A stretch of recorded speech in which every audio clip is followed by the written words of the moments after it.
Acts of hate can happen anywhere, even in places we think are safe. A Molotov cocktail was thrown at a New Jersey synagogue by a person wearing a ski mask and gloves during the weekend of Holocaust Remembrance Day. Fortunately, no damage was caused and the suspect is in custody. However, this clear act of targeted violence is worrisome, to say the least. The attack happened near where I live, and naturally, the community reacted with fear, disgust, and anger, as well as compassion, empathy, and support for its Jewish neighbors. However, there was one sentiment I kept seeing online. I can't believe it happened here. With the rise of anti-Semitism in the US, should anyone be surprised that something like this can happen in their own backyard? To get some perspective on this, I reached out to an expert.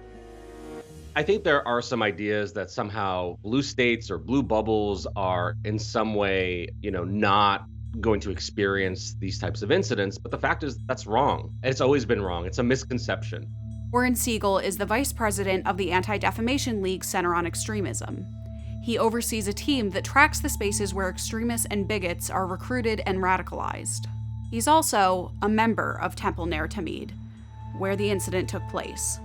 When it happens in your community, it obviously brings a different perspective. It feels closer. And I think people are still kind of asking themselves, not only why did this happen in this community, but what's happening in this country? The biggest question I had for Siegel was why, despite the rise of anti-Semitism and other targeted acts of hate in the US, people are surprised when things like this happen so close to home.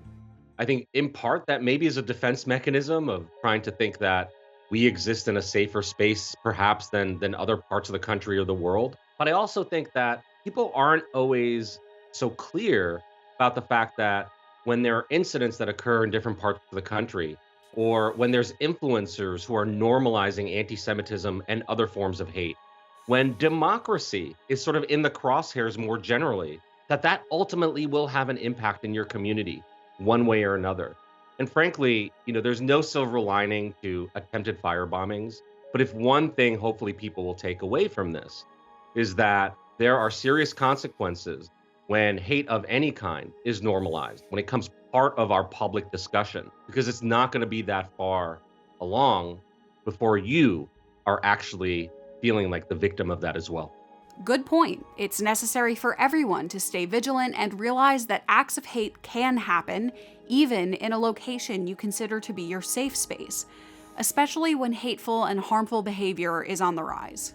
So tracking anti-Semitic incidents is one way, right? We have an annual audit that we put out every year. And in 2021, the last year we have full data, we recorded and documented over 2,700 incidents of anti-Semitism, from harassment to vandalism to violent assault. That was the highest year on record since ADL had been keeping data since 1979. Some of the states that have the most reported anti-Semitic incidents are states like New Jersey and New York, California, in part because for anti-Semitic incidents, there happen to be a lot of Jewish people that live in those states, so it makes sense. The fact that people may feel like they live in spaces that are either politically more aligned with their views doesn't mean that hate and anti-Semitism isn't part of all communities. This idea that hatred or anti-Semitism or bigotry of any kind is a problem of, people who have different political views is just myopic and narrow-minded. This is a reminder of that. But besides him experiencing this particular event as an expert on extremism, I also wanted to know what it felt like to experience this as a human who had had his place of worship threatened and attacked. When I step back and see the impact that it had on my friends and my neighbors and family members, it served as a reminder for me that my view is pretty warped because I see this every day. Not everybody sees this every day. And so when it happens, they're going to process it much differently than I would. And frankly, I found it really important and useful to see how my friends and neighbors and congregants were processing this, because it reminded me of the impact that this can have in a way that perhaps I usually don't have to consider. Siegel noted that relying on the strength of your community is essential always, but especially in times like this. I think it's really important to not feel and coalesce around this idea of being victims in the face of this. We have to acknowledge the pain, but then find solutions to sort of overcoming and to sort of recommitting ourselves to values and what we believe. And I just, tip my hat to the entire leadership of the temple and how they've responded. We are so much more than what he hates. We are so much more than what he fears. So I think we can agree none of us want to believe things like this could happen in our neighborhoods. And we definitely don't want to believe that someone like a neighbor or someone we pass in the grocery store or even our friends could be perpetrators of such hate. But we can't get complacent. Unfortunately, hate is everywhere. And if you live in one of those safe bubbles, you can't expect that someone won't ever try to pop it.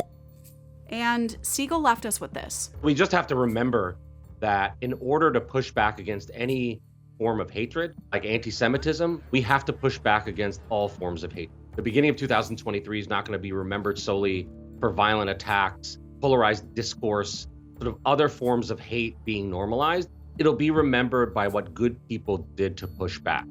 And I think what we have is a model in this community, at this particular temple, in terms of making people feel comfortable, bringing people from all communities in, feeling that allyship from others. That's the way we're going to defeat this.